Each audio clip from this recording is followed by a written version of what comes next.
Hello and welcome to the 7th tutorial video of Scratch programming. We have made 2 games till now.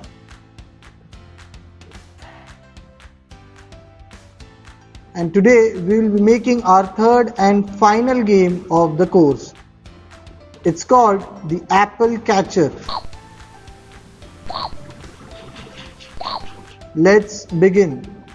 Let us now begin by logging into our Scratch account. So here I have my account logged in. So we will create a new project for our apple catching game. Before making the game, let us discuss what we need to do today.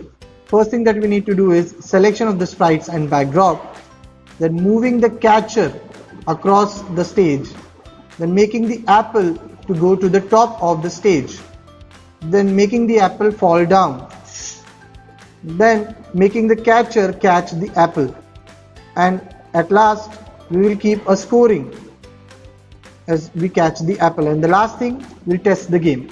So let's begin. So let us do the first thing by selecting the sprites. Now for the catcher I'm selecting a bowl and we are selecting an apple to fall down. Now also let us select a backdrop. So I'm selecting a boardwalk backdrop for mine. So here I'll keep the bowl at this height. I want the catcher to be here and move across the stage horizontally. So first we will program for the catcher to move across. Now I want the catcher to move across the stage whenever I press a certain key. Now whenever I press the right key, the bowl should move towards right, and whenever I press a left key, it should move towards the left side. Now to move the bowl in a particular direction, I need to change the X position. So let us go to motion and let us take the block, change X by 10. So whenever I click on the green flag, it should change X by 10. So it is happening, but I want this to be on a certain condition. So we'll take a conditional block if, and inside the if we'll put a sensing block of key press. So if the key space is pressed, so we will change the space into right key. So if the right arrow key is pressed, X should change by 10. Now if I keep this below the green flag, now if I press the key, nothing will happen because it is only checking the condition once. So I need it to check forever. So I'll take the forever block and keep this condition inside forever. Now let us see. Now if I press the right key, the bowl is moving right. Now similarly I want the condition for left. So we will duplicate this condition, paste it below. Instead of right, we will put the left arrow key, and instead of changing X by 10, we'll make it minus 10. So now let us check. So now it is going right and left. So our second task of the day is also done. Third task is to make the apple go to the top. So let us go inside the apple's coding and let us program the apple to go to the top. Now let us move the apple to a position. Here this is the topmost position which I can get the apple to. Let us assume 180 as a top position. So whenever we start the game, the highest point of the apple is this. Y's value should be 180. So I want the Y's value, the height to be the same, but I want the X's value to be random. So for that I'll select a block from the motion which is called go to random position, and below that I will put the Y's value to be 180. So in the beginning it will select a random position and then it will set the Y as 180. So whenever we press these two blocks, X is changing but Y remains constant. So this was the third thing that we were supposed to do. Let us put a green flag block here as well. So whenever the game starts, the apple will arrive at a certain height, certain position X, and 180 as a height of Y. Now I want the apple to move down or fall down. So for that I need to decrease the Y. So for that we will go to the motion and we will change the Y by some value, and that value will be minus 5 for us. Now I want this to be constantly decreasing. So I will go inside control and I'll select forever. So y will decrease forever. Let us check.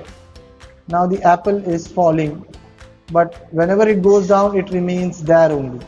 So whenever the apple goes down, the y's value is now minus 196.